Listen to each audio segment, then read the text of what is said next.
We are getting to do the walkthrough of Home Sweet Hewett. We are very excited to finally be done, and we have really enjoyed actually living in the space. Yes. My name is Ben Coates with Coates Homes. My name is Emily Hewett. I own Dallas design firm A Well-Dressed Home. We have decided to build with Coates Homes.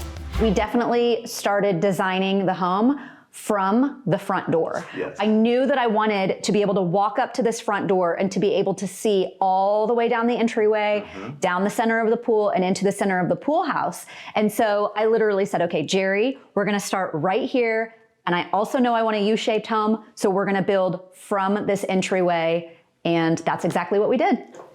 You never start with the front door, right? Right. An architect doesn't just draw the front door and then draw a sight line. Your sight lines, that was a really strong feature for you. Yes, it was the most important sight line for me because that's the first impression of the home. We didn't do a grand staircase. Our staircase is kind of tucked away off of the entry. I didn't really want it to be a focal point from the entry because it's kind of a focal point from the living room and this see-through fireplace. We did do a custom perennials runner up the stairs, which is great for the kids and all of the high traffic. And then we elevated it a little bit with the unlacquered brass handrail and the hardware on the runner, and then of course the collars. And I like the white with the brass. We've done a lot of brass handrails, but I've never seen it the way you did it with the brass, the white, and the collar. I love it. Let's keep walking. There's a few things that I think I want people to get to see some of these sight lines. You obviously see it when you walk in. When you talk about you wanted a U-shaped house, ultimately that means you're going to get multiple sides of light in every space. So what is so unique about this house, there's light everywhere. We don't need a single light on in the house. Right. That's exactly what a U-shape or a C-shape or an L-shape gets you. It means that light is on all sides of that letter, windows letting in the sunlight, and that's what you've done. I wanted the backyard to feel like a part of the inside of the house. So creating that U-shape really helped bring that feeling to life. Love the material that you've got on the floor. Thank you. It's so classic. I think in one way, this was kind of a bold decision. We first just specified this marble for the entryway only. And then the more I thought about it, actually do want to take it into my office. I want to take it in the hall down to the primary suite. We carried it into the powder. So we used it a lot more than what we originally intended. But I'm glad we did because I am semi-obsessed with it. Yeah, it's awesome. This see-through fireplace, the first thing they're going to see as they're coming down the stairs is a fire. Right, which is exactly, really cool. Yeah. From the living room, we didn't want the entry to feel too closed off. So we felt like not only does it help open up the space a little bit, but also it's now a fireplace feature in the entryway. Yes. Okay, so tell me about the living room. What is this to y'all? Are you using this every day? Or are you using this to watch TV as a family? Give us the rundown. We absolutely use it every day. It's obviously right off of the front door. So people just come in, make themselves at home. And then if we're entertaining, obviously the living room and the kitchen open up to each other, which is really nice. But yeah, I mean, it's just a very casual kind of loungy area for us to just chat, watch TV. You will notice it's not an oversized living room. It was very, very important to me not to have this house overbuilt. It's 4,300 square feet, but I wanted to make sure that we could all live in it comfortably as a family of four, but without having, 2,000, 3,000, 4,000 square feet that we just don't use on a regular basis. So in a family room like this, your furniture group is floating in the middle of the room, right? Yes. So you needed to have kind of a buffer or a hallway on both sides of the space. Yes. To get from the entryway, to get from the primary suite. Was there a width that you were going for? Oh my gosh. I was nervous. We used to just live a couple of streets over. And so during the build, I would come up here weekly and be like, oh my gosh, is this going to be enough room between the backs of these chairs and these doors? Is it going to be enough room over here? And then once all of the living room furniture was delivered, I was like, okay, it worked. Another feature of this living room that I really love is, do you see this window seat over here? So in the morning, the view of the sunrise is insane. The sky is hot orange, it's pink, it's purple, it's amazing. But what's really cool is during the holidays, this window seat will actually roll out and store it in the garage. And this is where our Christmas tree will That's go. so cool. Yeah, so you'll be able to see the tree from the front of the house, but then, you know, on Christmas morning, we can turn these chairs around and open gifts and enjoy the tree and things like that. There are features that are unique that you've never done before as a builder and probably as an interior designer, that when you actually get to see them come to life, you're like, nailed it. The other thing I think is unique about this house is it's very symmetrical, but then you have a lot of curves in here as well. So you can see it with the built-ins, you can see it with the arches. Symmetry was of the highest priority for us, for me specifically. I wanted everything to feel balanced. I believe we have 7 oval windows in this house, and then the cased arch openings were very important as well. There are arches and oval windows throughout this entire home. So I love how obviously the family room is open to the kitchen. Yes. But it does have its own defined space with all these arch openings. It makes it a little bit more formal, but it feels like a hug. Yes. You know, you're in the space, you feel comfortable. But the other thing that I noticed when I walked in here that I personally love is over the range, you've got a mixture of materials with the way that you did that range hood. Yes. I really just wanted to bring in warmth. Yes. So I love a white kitchen. It's classic. That was very important to me to have a white kitchen. It was very important to me to have white marble, but I wanted to warm it up a bit. So we did the white oak island, and then we did white oak drawer fronts on either side of the kitchen sink. And you'll notice it's all symmetrical, of course. I also wanted to bring the white oak drawer fronts over here to the range side of the kitchen. It's just a nice touch that's kind of unexpected that warms everything up. In the kitchen, what's the white? What is this? It is white dove. Okay. So white dove is through the entire home, on the interior, on the ceilings, on the cabinets, and on the exterior of the house. Because there's 4 billion whites, I feel like. Yes. And this, to me, feels like a warm white. It's definitely a creamier white. In fact, some people are a little scared of it because when they compare it to white, it feels maybe too yellow. But once you put it on everything, it's perfect. That's the trick. So if you put it on everything, you're not comparing it. Comparing and contrasting to a white, it just feels a lot warmer. Exactly. This could be my favorite room in the house. Okay. The dining room is amazing. The curtains, the wallpaper, the table is next level. Yes. The burlwood is super cool. It does not feel formal to me because it's right off the kitchen. Right, but it's also not a breakfast nook. That's right. It's not a breakfast nook, but it's got 3 sides of light, really 4 sides of light. It's got windows on both sides. It's got a window looking out to this really pretty garden to your front of your house. Yes. But then you get light from the kitchen. Right. We kept it right here off of the kitchen because I didn't want it to be, across the house. I wanted it to be very accessible.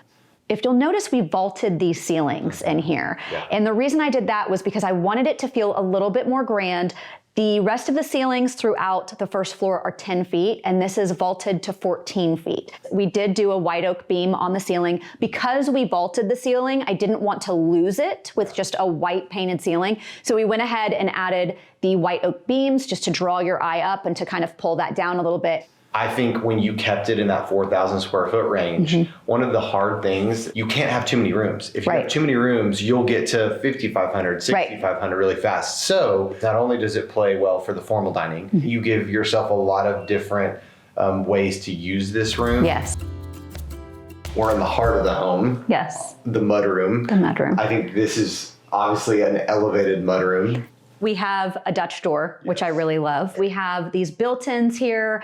Each family member has a little cubby or locker, as I call it. Cool. We did a punch-out little detail here on the tops of the cabinets. The kids just come home, they have a place to drop their backpacks and their shoes, and things are not laying all over the kitchen island. I also love this little wrapping station that we've got here. And of course, we've got the doggy station here. It's got 3 bowls, 1 for water, 2 for the dogs' food, and then we've got a great pot filler and a marble backsplash. The pot filler is genius because I cannot tell you how many times I've had to go and take the bowl, go outside, fill it up, bring it back in. Yes. That is genius. Thank you. And I love the hardiness and the thickness of the hardware. Yes. This right here feels really good. We needed to balance it out. The cabinets are so oversized that we really needed to have something that matched in scale to the size of the cabinets. Yeah.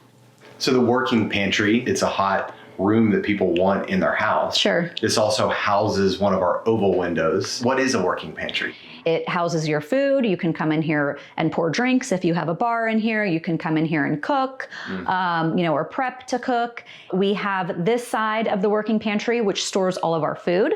And then we have this side of the working pantry, which is our bar. And we have a small dishwasher in here for glassware. We have an ice maker in here. The way that you did the backsplash is really unique. It brings in kind of curvature and a softness to a space that a lot of times is more utilitarian, and you did not go utilitarian on this working pantry. Right. It's pretty with unlacquered brass. It also has a really unique inlay marble sink. So this isn't just an undermount sink. Correct. This is something that's elevated.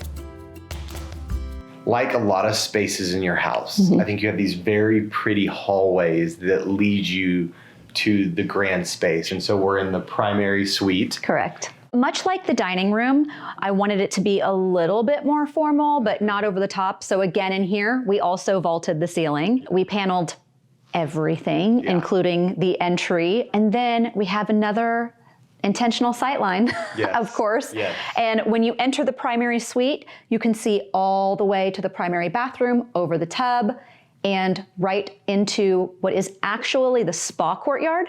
So that's where the spa is, but the fountains make it feel like it's a water feature. The bed has its own sightline. So you're looking out to the pool as well. This amazing kind of white, green, and blue tones. Yes. You've created views throughout your whole house from a design perspective and an architecture perspective. You and Jerry did such a good job of creating something that really doesn't exist. Thank you. Well, a view creates an experience, in my opinion. You can be in that bathtub there and you can hear the fountains from the spa courtyard right outside the window.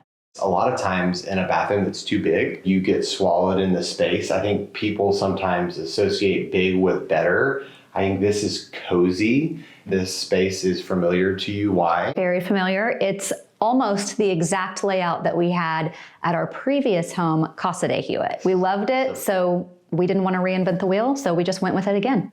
It's not overbuilt. It's not too big. We did the shower, I believe, is 4x5. The tub was the center of the focus. We, of course, paneled the entire thing. Almost the entire first floor is paneled. And then we used a real fun marble on the floor. And then, of course, marble countertops. We're in the guest suite. Yes. And not all dreams become reality. So I had this dream of having a grand guest suite that could fit 2 queen beds, so a family of 4 if we needed it, with an ensuite and a beautiful view, but the rest of the house took priority. It's like a puzzle, you know? While the guest suite is still a great ensuite, it's just not the huge, oversized suite that I had wanted, but you can't have everything. Yes, that's right. You didn't give up just because it's the guest room. You've got the really unique wallpaper, the paint scheme of taking the casing around the doors, taking the crown, keeping the ceiling white. Those are subtle things that make you feel like you're in a high-end hotel in New York. The contrasting paint color on the trim kind of just gives it a little bit of pop. All right, we're in Stella's room. It's not like most houses in the secondary bedrooms, the kids' rooms, where you just kind of take away the finishes. But in this room, you did not do that. Right. It was very important to me to have a room that was sophisticated enough for her to be able to grow into. She's 10 years old. I don't want to have to redo it again in 2 or 3 years because she's a teenager. We paneled this bed wall, of course, more paneling. And we also did a contrasting trim and door color. So they're very soft lavender color throughout the room and throughout the bathroom. I think that's one of the most unique ways to elevate something in a simplistic way is just kind of paint colors, but don't go crazy. Right. This is just subtle, and I just think it elevates it, and it doesn't really cost that much money to do that. But I love how you tied in that lavender theme with obviously the curtains, with a lot of the furnishings, and it just ties it all together. Beckham is my hero, really. I mean, this is like my room. This is, if I could have any room in the world, I think it'd be this. We really wanted it to be masculine for him, but again, very classic, just like that's the theme throughout the whole house. We did a vertical paneling on the wall. We painted it this deep green. We picked 3 or 4 greens and then we let him choose which one he wanted. So we also kept it on the smaller side and on the cozier side. And he also has an ensuite just like Stella. When we walked in these spaces, our first comment was, oh, you had someone come and make sure everything looked great. And you said, no, from an early age, they learn to make their own beds, to do their own laundry, and that is so cool. And it just shows, I think when you walk in this room, you're like, no one did this for us today for this video shoot. They did this. They did it, and they really do take pride in having their own space and making sure that it looks nice and well kept. I love the headboard and how that comes together, just ties in the whole entire vibe. Like I said, Beckham's my hero. This is the coolest room. Thank you.